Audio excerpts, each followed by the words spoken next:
teman-teman, ada Rarangkuti, Antonius Danar, ada Wakil Kamal dan Prarastejo, Lubowo dan lain-lain. Sebetulnya banyak sekali teman-teman 98 yang masih berada dalam garis Nurani 98. Kami sengaja dengan niat tulus ikhlas untuk kepentingan bangsa dan negara hadir kembali ke KPK untuk saya mungkin sudah ke-5 kalinya datang ke KPK untuk hari ini untuk meminta agar KPK kembali menelaah atau membuka laporan saya sebelumnya, yaitu tahun 2022 dan tahun 2024. Karena tentang dugaan korupsi, kolusi nepotisme dan tindak pidana pencucian uang yang dilakukan oleh Joko Widodo dan keluarganya.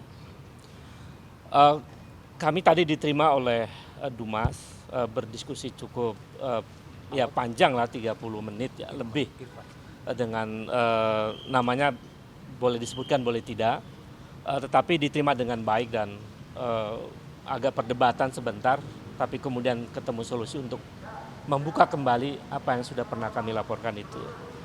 Kemudian kenapa kami datang kembali ke sini?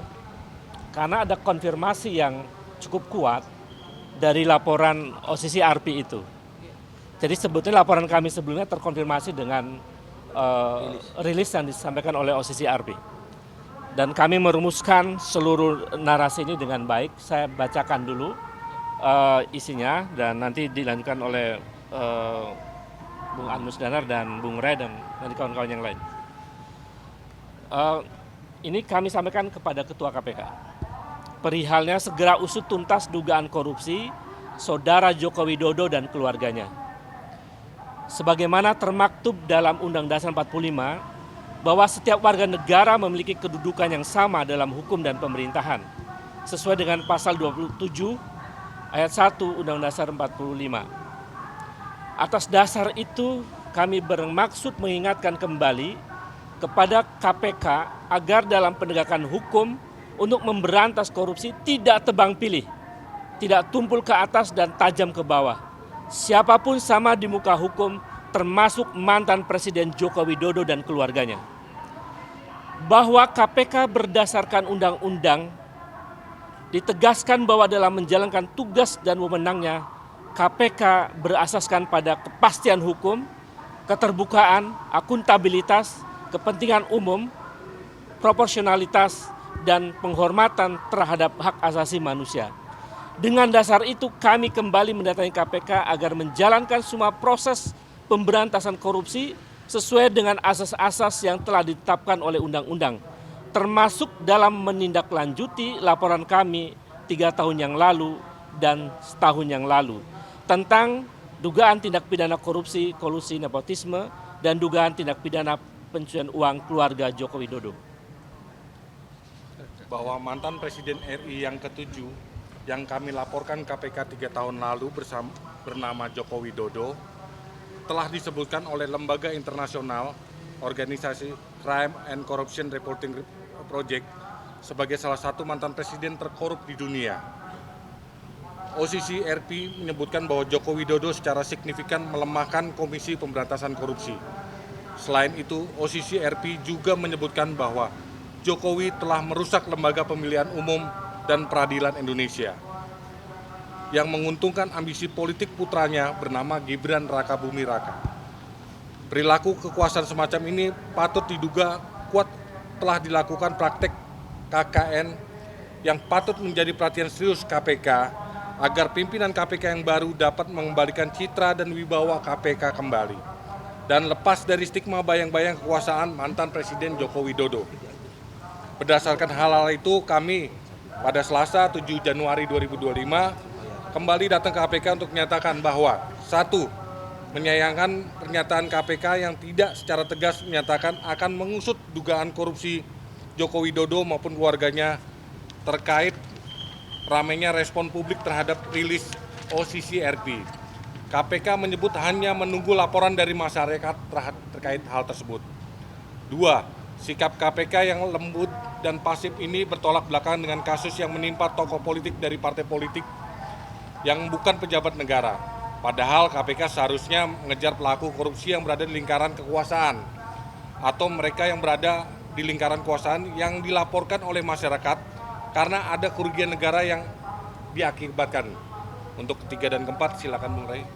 3. KPK yang bersikap pasif terhadap kasus dugaan korupsi Joko Widodo telah menguatkan asumsi yang kuat bahwa KPK bekerja untuk kepentingan menyelamatkan uang negara, bahwa KPK bekerja bukan untuk kepentingan menyelamatkan uang negara, tetapi demi kepentingan menyelamatkan penguasa, mantan penguasa, dan bahkan oligarki di lingkaran kekuasaan. 4. Belum adanya laporan masyarakat seperti yang diungkapkan KPK adalah tidak benar. Sebab kawan kami aktivis Nurani 98, tadi sudah disebutkan tahun 2022 dan 2023 yang 4 yang lalu, telah pernah melaporkan dugaan KKN dan tindak pidana pencucian uang yang dilakukan oleh keluarga Joko Widodo ke KPK pada tanggal 10 Januari 2022 dan laporan dugaan gratifikasi dan atau suap berupa penggunaan jet pribadi mewah oleh putranya yang bernama Kaisang.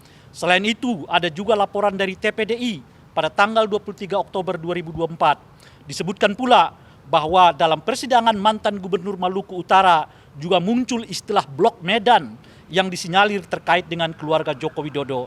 Jadi, KPK minta laporan seperti apa lagi padahal sudah banyak yang melaporkan Joko Widodo dan keluarganya khususnya kepada KPK.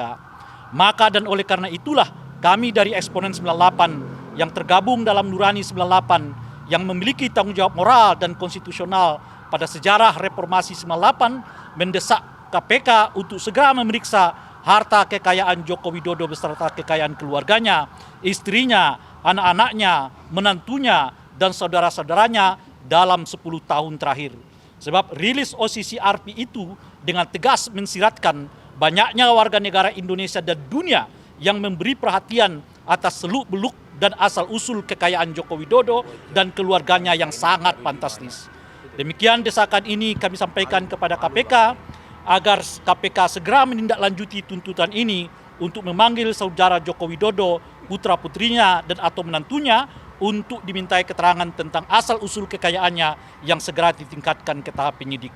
Jakarta 7 Januari 2004, hormat kami, Nurani 98, Ray Rangkuti, Ubaidillah Batrun, Embai, Ahmad Wakil, Guntoro, Antonius Danar, Hari Purwanto, Tejo Asmoro, Bowo Santoso, dan nama-nama lain yang belum sempat kami masukkan dalam hal ini.